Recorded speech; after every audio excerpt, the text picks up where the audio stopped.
L'objectif du refroidissement, ça va être de garder tes composants à une température idéale de fonctionnement. Parce qu'un PC qui surchauffe, c'est jamais bon pour les composants parce qu'il fonctionne moins bien. Et en plus de ça, c'est que la surchauffe prolongée, ça abîme les composants. Et donc pour maintenir sa configuration dans une forme olympique, il faut bien refroidir. Ça va concerner à peu près tous les composants de ton PC. On va commencer avec le processeur où là on va avoir une solution qui est obligatoire, c'est soit le ventirad, soit le water cooling. On va refroidir aussi la carte graphique, mais qui est déjà la plupart, pour tous les modèles équipés de ventilateurs qui sont préinstallés. On va ensuite avoir la RAM, qui là n'a pas besoin de composants spécifiques, mais il existe quand même des dissipateurs thermiques pour pouvoir améliorer les performances de sa RAM. Et ça va sûrement se développer avec l'arrivée de la DDR5 où ça va chauffer un peu plus. Côté alimentation, c'est un peu comme les cartes graphiques, il y a déjà un ventilateur qui est équipé dans l'alimentation et donc ça souffle et ça se refroidit.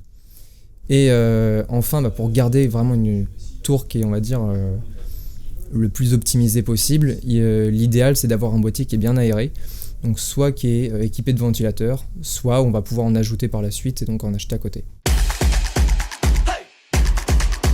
La solution la plus répandue, ça va être le ventirad, donc c'est l'alliance de ventilateur et de radiateur. Ça se compose de caloducs et d'un ventilateur et d'un radiateur, où les caloducs et le ventilateur vont venir refroidir le liquide de refroidissement qui est en permanence sur la plaque en alliage du processeur et s'évacuer vers le radiateur et le dissipateur. En deuxième solution pour refroidir ton processeur, il y a donc le kit de water cooling. Comme on l'a vu, c'est un kit du coup tout en un où c'est équipé d'une pompe water block, 2 tuyaux flexibles, d'un radiateur et de ventilateur, où l'eau froide arrive par un tuyau et donc propulsée sur le processeur grâce au water block.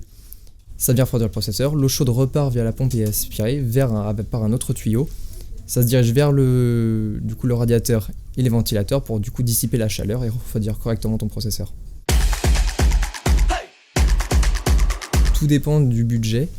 Après, c'est vrai que maintenant il existe un peu de toutes les gammes pour à peu près tous les processeurs. Le plus important, c'est de vérifier toujours la compatibilité, que le socket du processeur soit adapté au socket du ventirad ou du kit de water cooling. Et aussi, ça va être le TDP. Le TDP, c'est le Thermal Design Power. Et donc, du coup, c'est le transfert thermique dont a besoin le composant pour pouvoir fonctionner idéalement. Et donc, il faut que la valeur puisse du water cooling ou du ventirad corresponde à la valeur du processeur. Là c'est pareil, il va en exister de tout pour tout le monde, c'est-à-dire qu'il peut y avoir des ventirad qui vont être pas chers du tout et des ventirad qui vont être un peu plus haut de gamme pour pouvoir refroidir proportionnellement des processeurs qui sont un peu plus gourmands. Et de même pour les water cooling, alors on les privilégie quand même pour des processeurs plus haut de gamme, mais maintenant il existe des kits de water cooling à tous les prix qui restent très abordables. C'est un peu en fonction des goûts. Surtout que le kit de water cooling, l'avantage on va dire, ça va être l'aspect design dans un boîtier vitré, mais il ne sera pas forcément plus performant qu'un ventirad de la même gamme. Il faut utiliser ce qu'on appelle un logiciel de monitoring. Donc il y a Winfo ou CPUZ qui vont permettre d'analyser un petit peu les différentes températures surtout de ton processeur et de tes différents composants. L'objectif, ça va être de voir où ça cloche. Si on voit que le problème peut venir du processeur, faut pas hésiter à changer sa pâte thermique. C'est un élément qui se dégrade et on peut être amené à le changer dans sa configuration. Donc aussi, si le PC surchauffe, faut pas hésiter à nettoyer ses ventilateurs et les filtres à poussière parce que ça empêche le bon passage de l'air et toujours avoir une configuration bien entretenue, ça permet de garder sa config en bonne santé.